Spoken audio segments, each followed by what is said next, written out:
नमस्कार, आप देख रहे हैं दर्श न्यूज। मैं हूं आपके साथ रितेश शर्मा। साल 1998 में बिहार के पूर्व मंत्री बृजबिहारी प्रसाद हत्याकांड में सुप्रीम कोर्ट ने अपना फैसला सुना दिया है। देश की सबसे बड़ी अदालत ने बृजबिहारी हत्याकांड में बाहुबली विजय कुमार शुक्ला उर्फ मुन्ना शुक्ला और मंटू तिवारी को दोषी ठहराते हुए आजीवन कारावास की सजा सुनाई है। हालांकि सुप्रीम कोर्ट ने पूर्व सांसद सूरजभान सिंह और 5 अन्य लोगों को बरी कर दिया है। बता दें कि इस मामले में पूर्व सांसद सूरजभान सिंह और विधायक मुन्ना शुक्ला समेत 8 लोगों को पटना हाईकोर्ट ने बरी कर दिया था। इस फैसले को सुप्रीम कोर्ट में चुनौती दी गई थी। पत्नी रमा देवी ने सुप्रीम कोर्ट का दरवाजा खटखटाया था। साल 1998 में पटना के IGIMS अस्पताल में बृजबिहारी प्रसाद की हत्या कर दी गई थी। उनकी पत्नी रमा देवी भाजपा और CBI ने हाईकोर्ट के फैसले के खिलाफ सुप्रीम कोर्ट का दरवाजा खटखटाया था। सुप्रीम कोर्ट के 3 जजों ने 21 और 22 अगस्त को इस मामले की सुनवाई पूरी कर ली थी। जस्टिस संजीव खन्ना, संजय कुमार और R महादेवन की बेंच आज ने अपना फैसला सुना दिया है। निचली अदालत ने 2009 में सभी 8 आरोपियों को उम्र कैद की सजा सुनाई थी। बृजबिहारी प्रसाद लालू प्रसाद यादव की पार्टी के बड़े नेता माने जाते थे। उनकी हत्या गैंगवार का नतीजा मानी जाती है। इस हत्याकांड में श्री प्रकाश शुक्ला का नाम भी सामने आया था। श्री प्रकाश शुक्ला उस समय सूरजभान सिंह के गैंग में शूटर था। बाद में श्री प्रकाश शुक्ला का खौफ यूपी और बिहार में फैल गया था। गाजियाबाद में उत्तर प्रदेश STF ने एक मुठभेड़ में उसे मार गिराया था। श्री प्रकाश शुक्ला को पकड़ने के लिए ही सबसे पहले यूपी में STF का गठन किया गया था। लेकिन क्या आप जानते हैं कि बृजबिहारी प्रसाद कौन थे और सूरजभान और श्री प्रकाश शुक्ला से उनकी सियासी रंजिश कैसे शुरू हुई थी? दरअसल पूरा मामला 1990 के दशक में बिहार में फैले अंडरवर्ल्ड और बाहुबलियों के आतंक के दौर की याद दिलाता है।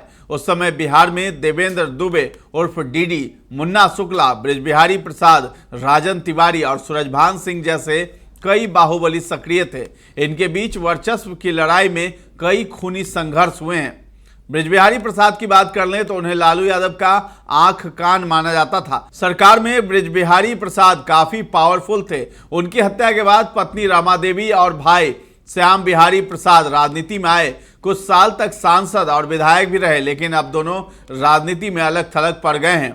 मोतिहारी के आदापुर में एक गांव है भेड़ियाही। यहीं पर 20 जुलाई 1949 को बृजबिहारी प्रसाद का जन्म हुआ था।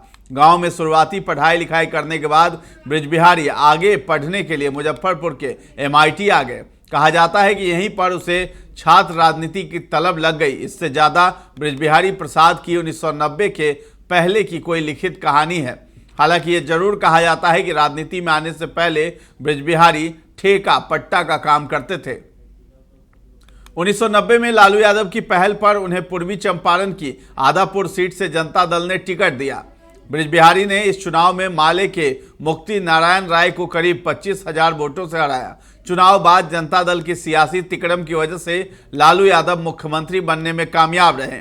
बृजबिहारी प्रसाद को भी लालू ने अपने कैबिनेट में शामिल कराया है। ग्रामीण विकास विभाग में उप मंत्री भी बनाए गए थे। 1993 में जनता दल में पहली बड़ी बगावत हुई। बगावत का बिगुल फूका राजपूत नेता आनंद मोहन ने। 1993 के वैशाली चुनाव में आनंद मोहन ने लालू के उम्मीदवार के सामने अपनी पत्नी को उतार दिया। आनंद मोहन उस वक्त सवर्ण रक्षा का झंडा लिए मैदान में उतरे थे। लालू पिछड़ी जाति की राजनीति पर फोकस जमाए हुए थे। भूमिहार बाहुल्य वैशाली में लालू के साथ खेल हो गया और आनंद मोहन की पत्नी लवली आनंद चुनाव जीत गई। इस चुनाव के बाद मुजफ्फरपुर के मतगणना केंद्र से आनंद मोहन ने ऐलान कर दिया कि 1995 में लालू को सत्ता से बेदखल कर देंगे। कहा जाता है कि लालू ने इसके बाद पिछड़ों की गोलबंदी शुरू की। तिरहुत और मिथिलांचल में आनंद मोहन को घेरने के लिए बृजबिहारी को आगे किया गया। इसके बाद बृजबिहारी प्रसाद और आनंद मोहन के बीच शुरू होती है सियासी अदावत। देवेंद्र दुबे उर्फ डीडी का चंपारण में दबदबा था। उस पर करीब 35 हत्याओं का आरोप था। डीडी की दोस्ती कुख्यात अपराधी श्री प्रकाश शुक्ला से थी। रेलवे के ठेकों में हिस्सेदारी और इलाके में वर्चस्व के चलते दोनों करीब आए थे। 1995 के विधानसभा चुनाव में डीडी ने जेल में रहते हुए जीत हासिल की थी। चुनाव जीतने में श्री प्रकाश शुक्ला और राजन तिवारी की अहम भूमिका थी। इस बीच डीडी और बृजबिहारी प्रसाद के रिश्ते बिगड़ गए। 1995 के चुनाव में प्रचार के दौरान केसरिया से आनंद मोहन के उम्मीदवार छोटन शुक्ला की हत्या हो जाती है। छोटन शुक्ला उस वक्त आनंद मोहन के दाहिने हाथ माने जाते थे। बृजबिहारी प्रसाद हत्या के आरोपी बनाए जाते हैं। यह आरोप उस वक्त बृजबिहारी प्रसाद के प्रमोशन का कारण भी बन जाता है। 95 में लालू जब दूसरी बार मुख्यमंत्री बनते हैं तो अपनी सरकार में बृजबिहारी का कद बढ़ा देते हैं। बृजबिहारी उप मंत्री से सीधे कैबिनेट मंत्री बनाए जाते हैं। उन्हें विभाग मिलता है विज्ञान और प्रौद्योगिकी का। 25 फरवरी 1998 को डीडी की भी बृजबिहारी प्रसाद के इलाके में हत्या कर दी गई। डीडी की हत्या का आरोप भी बृजबिहारी प्रसाद पर लगा। डीडी के भतीजे मंटू तिवारी ने बदला लेने की कसम खाई थी।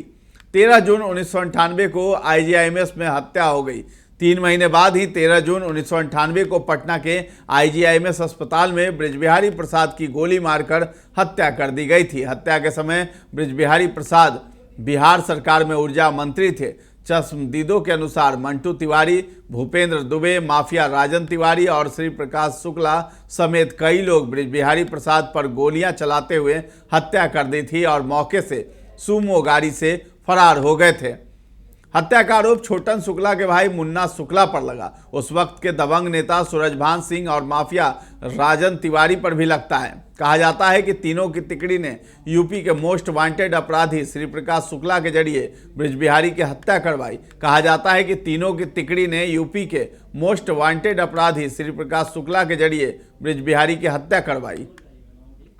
पुलिस ने इस मामले में एफआईआर दर्ज कर जांच शुरू की। इस मामले में मुन्ना शुक्ला, सूरजभान सिंह समेत कई लोगों को आरोपी बनाया गया था।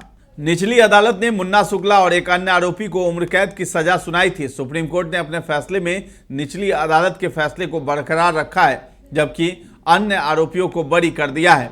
बृजबिहारी की हत्या के बाद उनके भाई श्याम बिहारी प्रसाद और पत्नी रमा देवी उनकी विरासत को संभालने सियासी मैदान में उतरते हैं। श्याम बिहारी 2010 तक भाई की सीट आदापुर से विधायकी का चुनाव लड़ते रहे। वे कई बार विधायक भी बने। वहीं उनकी पत्नी रमा देवी 2019 में शिवहर से लोकसभा की सांसद चुनी गई थी।